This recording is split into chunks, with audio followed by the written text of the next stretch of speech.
Joining us now is Congressman Steve Cohen of Tennessee. Congressman, thank you for getting up with us early this morning. I know it's a little bit earlier where you are in Tennessee. I do want to ask you, though, about this call that President Zelensky had with U.S. lawmakers yesterday, where we were told by sources that he said a ban on Russian oil imports here in the United States would help. But I know this is something that you've said you support. But I guess the question for people watching is whether or not this is gaining real traction and what you're hearing from other lawmakers about the chances of this actually coming to fruition. I think there's a bipartisan support in the House, and I think in the Senate as well, for this ban. People don't think we should be supporting Russia in any way whatsoever, and when we buy their product, and their main product is oil and gas, that's what they have. I think John McCain once said Russia was 2 service stations with a military. That's their economy. Their economy is less than the state of Texas. It's not a big economy, even though it's a big country. And anything we can do to stop their economy from functioning as it normally does would be helpful and appropriate, and I support it. And the concern, I guess, coming from the White House, what we hear from officials, is that doing that could affect the market. It could raise gas prices, and that is something that the White House would likely get blamed for, not Congress. And so what would you say to White House officials who make that argument? Well, Congress is on the ballot in 2022. White House until 2024. So I kind of think that's kind of strange for them to be thinking that way. And without a House or a Senate, they're not going to be very much of a White House. But the truth is, we should be thinking about the fact that when Americans go to fill up their cars, that they should think about sticking it to Putin. When they put that gas handle and the gas in your gas tank, it's going to cost a little more, and part of it's going to be because of Russia, and just stick it to Putin. And I want to ask you about something else Zelensky said yesterday. He's been very critical of the decision from NATO to not establish a no-fly zone over Ukraine. Now he has kind of switched to asking for planes, saying that Ukrainian pilots will do the fighting and the flying, but they need help getting the aircraft. And I wonder if this is something that you believe the United States needs to put more effort behind and basically granting other countries to provide them with the planes that Ukrainians are trained to fly in. I definitely think we should do that. I could even consider supporting the no-fly zone if the American government decided we needed to do it. I understand the risk-reward there.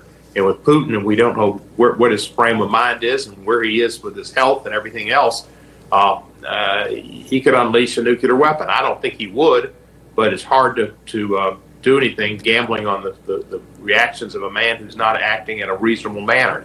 Right now, the Ukrainians are sitting ducks for the air war and the attacks on their cities, and that's what Russia does. Is they just totally carpet bomb a city. Kyiv is, I'm sure, coming up next, and at least if we can give them airplanes, they will have a fighting chance. That doesn't help with missiles, it doesn't help with artillery, but it helps with airplanes, and I think we should definitely do that. No question. He mentioned that Poland, Bulgaria, Slovakia, and Romania all have those type of planes that Ukrainian pilots are trained on, which are the old Russian MiGs. Yeah, those Soviet-era planes. What else stood out to you from President Zelensky yesterday? President Zelensky is probably the bravest man right now in this world. A leader who was remarkable to listen to yesterday. He talked about some of the horrors that have gone on, the dangers of the Russians taking over nuclear facilities and what might happen there, intentionally or unintentionally.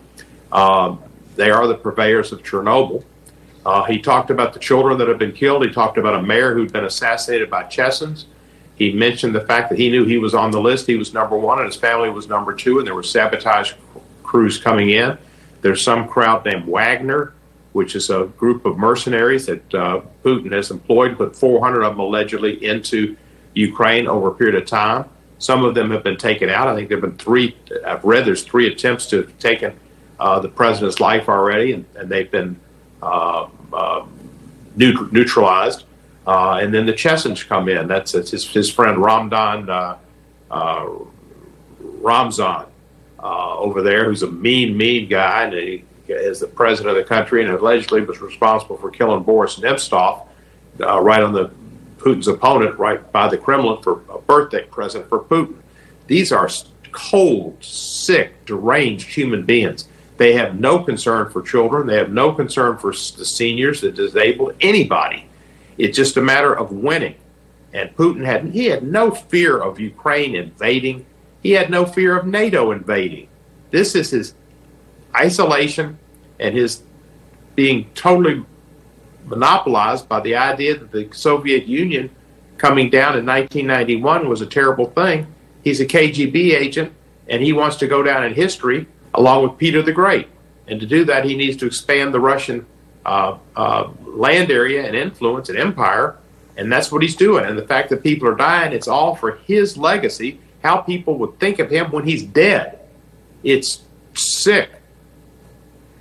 I said earlier in a meeting, he ought to have a vodka, a Blenny, some caviar, and chill. Did President Zelensky tell lawmakers on this call yesterday that he was worried this might be the last time you see him alive? I don't recall that. I think, I don't think he said that, no. I think I heard somewhere that he'd said that anybody that was sane would be concerned about possibly being killed soon and people would be wanting to kill you. But I don't think he said that on the call. He told us that his people were humane, that they could have responded with missiles after missiles came in to Ukraine from Belarus, and they could have done it when missiles came in from Russia, but they didn't do it because that's not the kind of people they are. They are just and reasonable people like the West, and that the Russians aren't, and they're like animals in that they're this carpet bombing and this attacks and the killing of innocent civilians. It was historic and call, and I was pleased to hear directly from him. And he mentioned cutting off MasterCard and Visa, and that happened yesterday afternoon. So the call had an immediate positive effect. He said, these people are not operating like people should in a civilized society, and so you should take all the civilized things that they have away from them, which is part of the retail process of purchasing goods with this MasterCard and Visa. We need to hit them with every sanction possible, and I wish we could hit them even harder, because what they're doing is it's utterly cruel, and they're going to continue to kill people in Ukraine. The Ukraine army is going to stand up and be effective in thwarting their efforts in fighting in the cities, but there's going to be a lot of death and destruction. Utterly cruel is a pretty accurate way to put it. Congressman Steve Cohen, thank you for joining us this morning to tell us about your call with President Zelensky. Kaylin, good to be with you. Thank you.